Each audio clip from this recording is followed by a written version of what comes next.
বিশ্বনবী বলে আমার কোনো গুনাহ নাই, তারপরেও প্রতিদিন 70 বারেরও বেশি আমি তওবা করি। আল্লাহে ইন্নী আস্তাগফিরুল্লাহ ওয়া আতুবু ইলাইহি আকসার মিন 70 মাররা। Could you imagine that? কল্পনা করছেন কোনদিন যে নবীর গুনাহ নাই ওই নবী তওবা পড়ে প্রতিদিন 70 বার, আকসার 70 বারেরও বেশি। আমার পড়া দরকার কয়বার?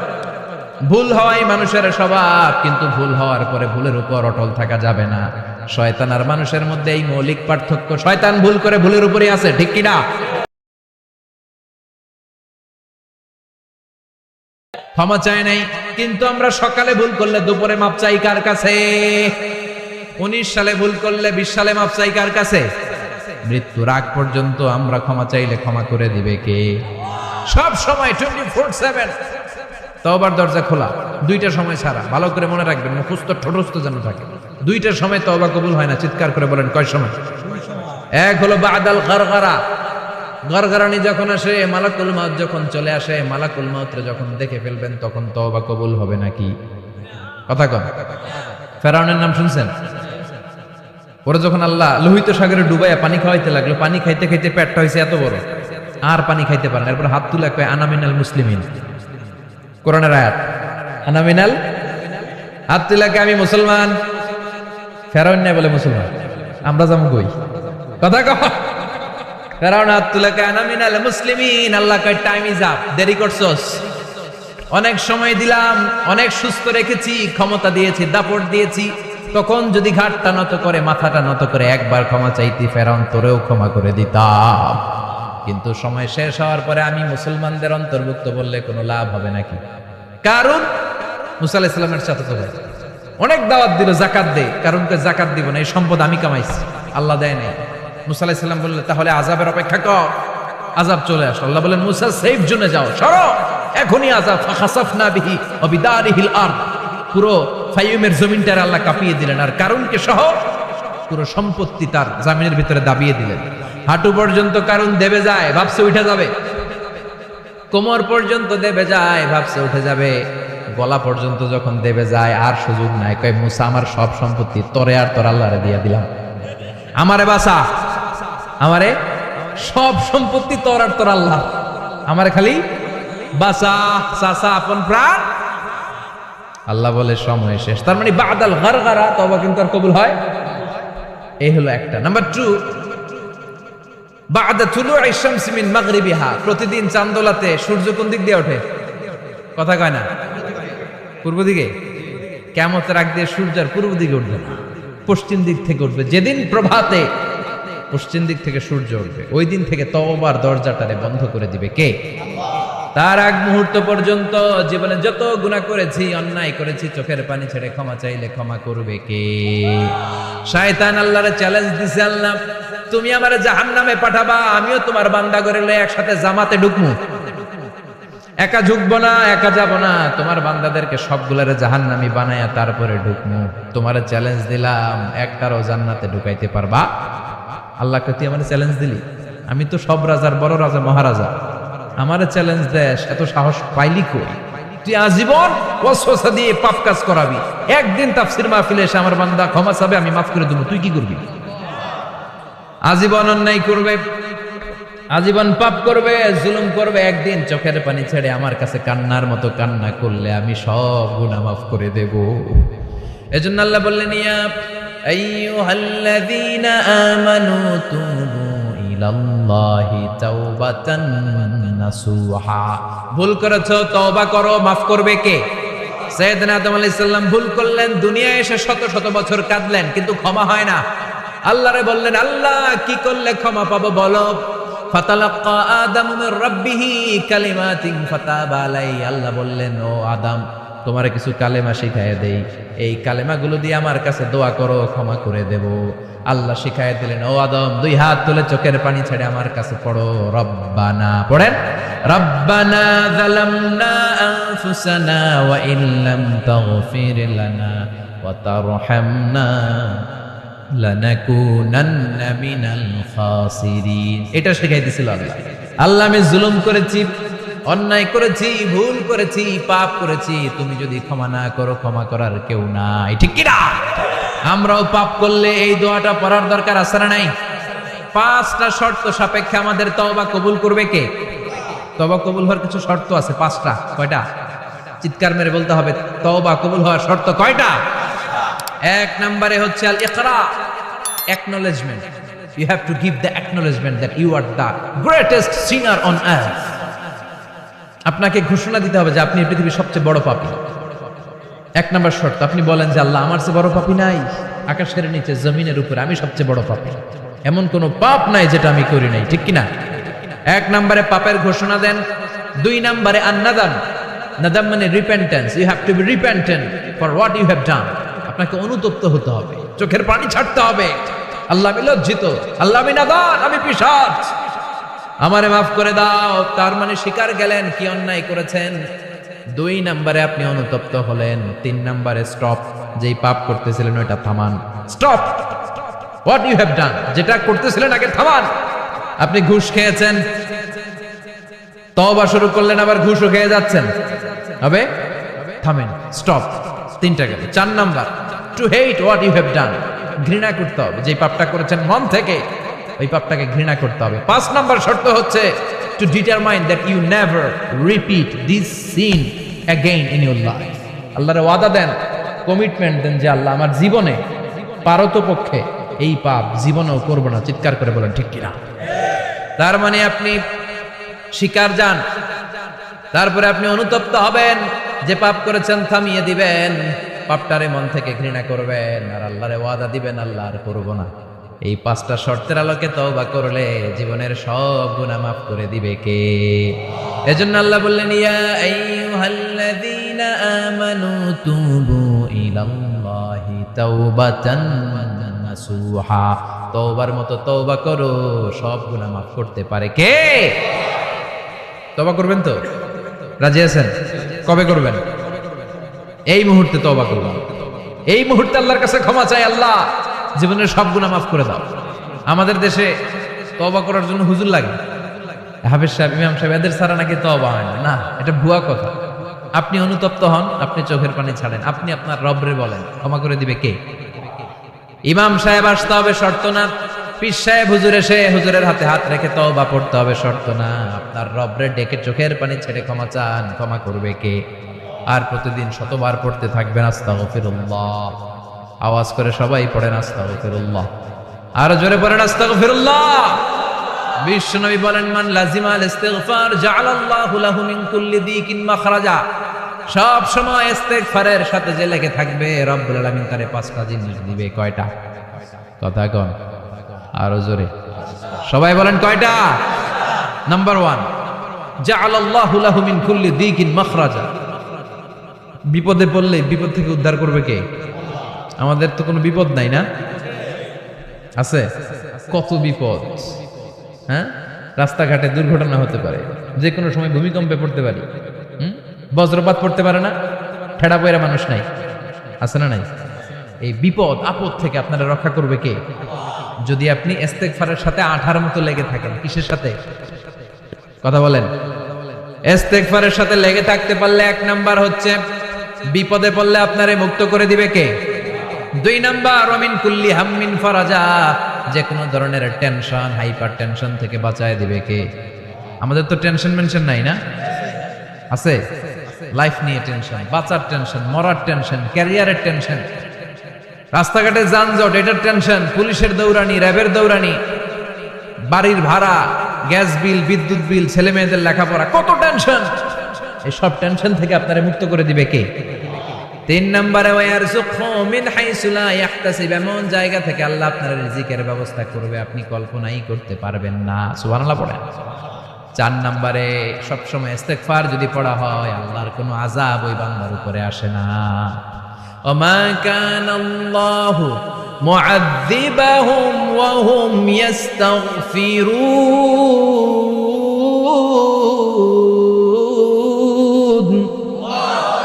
যতক্ষণ আমার বান্দা আমার কাছে ইস্তেগফার পড়তে থাকে, আমার কোনো আযাব বান্দারে পাবে না। যতক্ষণ ইস্তেগফার পড়বেন, আল্লাহর কোনো আযাব আপনার উপর আসবে না।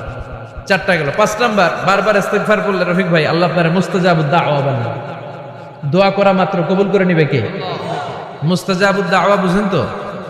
মানে যিনি হাত তুলতে দেরি কবুল হতে দেরি হয় না। বারবার বারবার ইস্তেগফার পড়ে দেখেন যে আপনার দোয়া কেমনে কবুল হয়। ইমাম আহমদ ইবনে হাম্বলের নাম শুনেছেন? হাম্বলি মাযহাবের প্রতিষ্ঠাতা।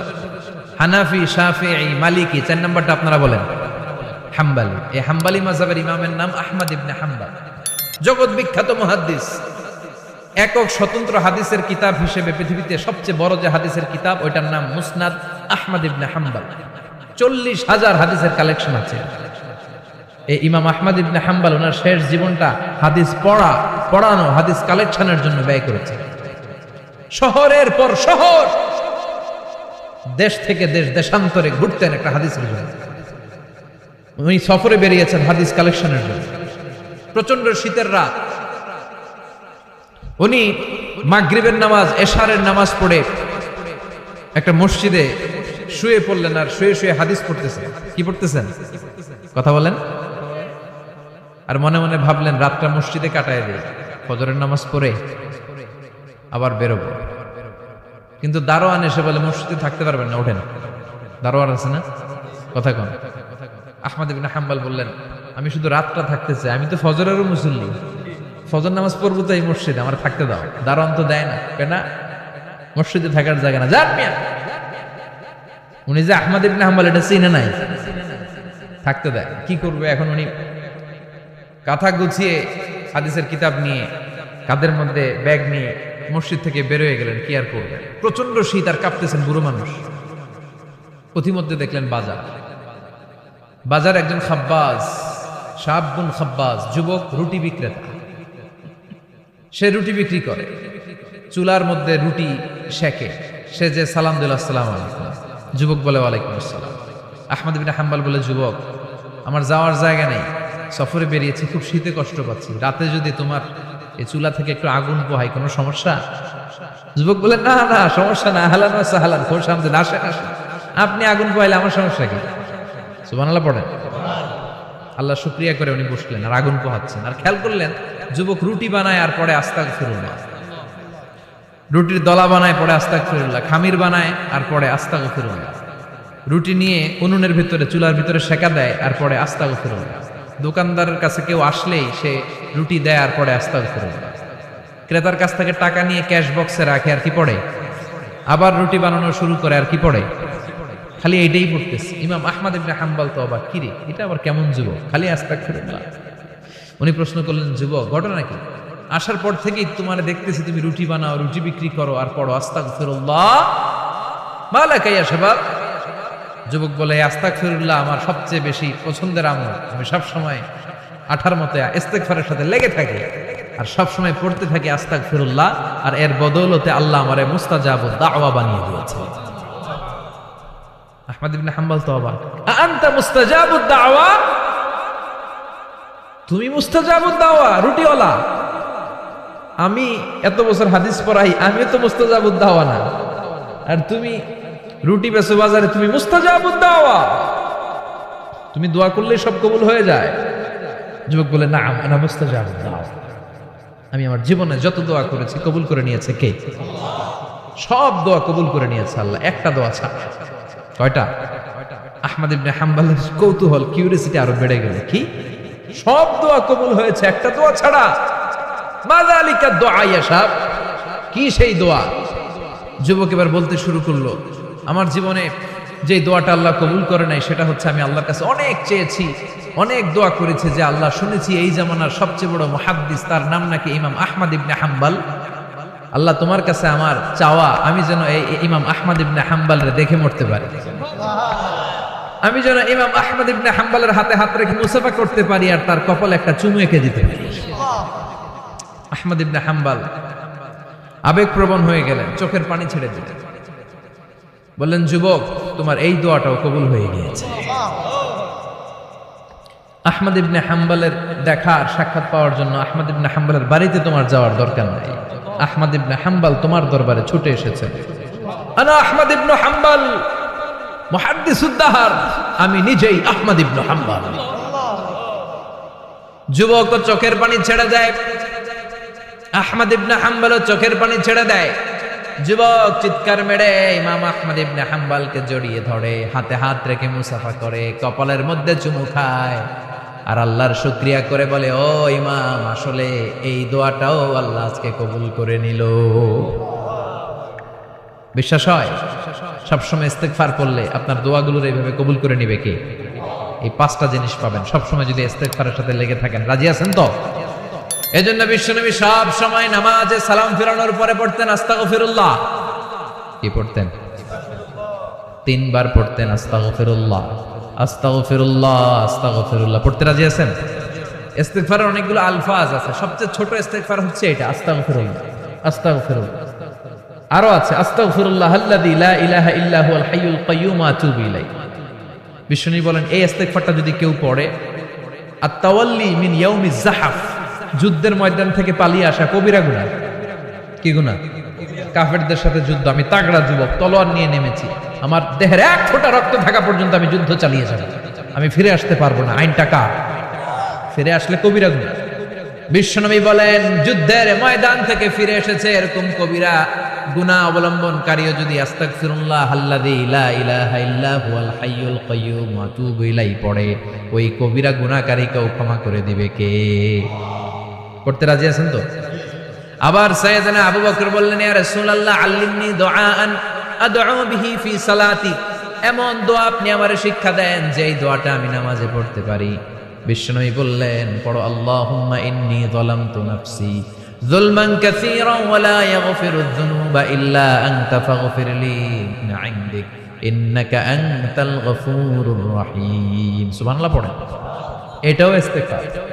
আমরা এটার বলে দোয়া মাসুরা, সালাম ফেরানোর আগে পড়ি না?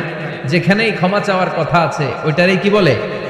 ইস্তেগফার। আল্লাহুম্মা ইন্নী যালামতু নাফসি, আল্লাহ জুলুম করেছি, যুলমান কাসীরা, অনেক জুলুম, ওয়ালা ইয়াগফিরুয যুনুবা ইল্লা আনতা, তুমি ছাড়া এই গুনাহ ক্ষমা করার তো কেউ নাই। ফাগফিরলি মাগফিরাতাম মিন ইনদিক, তোমার দয়ায় আমারে ক্ষমা করে দাও। ইন্নাকা আনতাল গফুরুর রহিম, তুমি হলা ক্ষমাশীল। ঠিক কি না? এটাও ইস্তেগফার, এটাও পড়বে। আর এই সব ইস্তেগফারের শ্রেষ্ঠ ইস্তেগফারের নাম সাইয়্যিদুল ইস্তেগফার। যত ইস্তেগফার হতে পারে এর মধ্যে সবচেয়ে শ্রেষ্ঠতম ইস্তেগফার নাম কি? কথা কন। বুখারীর বর্ণনা, শাদ্দাদ ইবনে আউস রাদিয়াল্লাহু তাআলা আনহু বর্ণনা করেন, এই সাইয়্যিদুল ইস্তেগফার দিনের বেলা যে পড়বে ওই দিনে মারা গেলে সে জান্নাতি। এই সাইয়্যিদুল ইস্তেগফার রাতের বেলা যে পড়বে ওই রাতে যদি ইন্তেকাল হয় ওই লোকটা জান্নাতি। মুখস্থ আছে না? কার কার মুখস্থ হাত তুলেন? মাশাআল্লাহ, তাবারাকাল্লাহ, মাশাআল্লাহ, মাশাআল্লাহ। আর যাদের নাই তাদের হোমওয়ার্ক, তাদের আল্লাহুম্মা আনতা রাব্বি লা ইলাহা ইল্লা আনতা খালাকতানি ওয়া আনা আবদুক ওয়া আনা আলা আহদিকা ওয়া ওয়া'দিকা মাস্তাতা'তু আউযু বিকা মিন শাররি মা সানা'তু আবুউ লাকা বিনি'মাতিকা আলাইয়া ওয়া আবুউ লাকা বিযামবি ফাগফিরলি ফাইন্নাহু লা ইয়াগফিরুয যুনুবা ইল্লা আনতা। সুবহানাল্লাহ পড়ুন। আজকে রাতে পড়ছেন, মারা গেলে জান্নাতি। চিল্লায় পড়েন না আল্লাহু আকবার। এজন্য বিশ্বনবী বলেন আমার আগের গুনাহ মাফ, পরের গুনাহ মাফ, তারপরেও প্রতিদিন আমি 70 বার তওবা ইস্তেগফার পড়ি। আজকে থেকে পড়তে রাজি আছেন তো? বেশি বেশি ইস্তেগফার পড়া যাবে না? একটু প্রাণ খুলে দিল খুলে আওয়াজ করে পড়েন তো আস্তাগফিরুল্লাহ। আর জোরে পড়েন আস্তাগফিরুল্লাহ। আবার সবাই পড়েন আস্তাগফিরুল্লাহ। সব সময় তওবা ইস্তেগফার যারা পড়ে তাদেরকে পছন্দ করে কে? সব সময় জিকির করে করে জিহ্বাটারে যারা ভিজিয়ে রাখে তাদেরকেও পছন্দ করে কে? আল্লাহ বলেন ওয়াজকুর রাব্বাকা ফি নাফসিকা তাদাররুআন ওয়া খীফাতান ওয়া দুনাল জাহরি মিনাল কওলি বিল গুদুবি ওয়াল আসাল ওয়া লা তাকুম মিনাল গাফিলিন। সুবহানাল্লাহ পড়েন।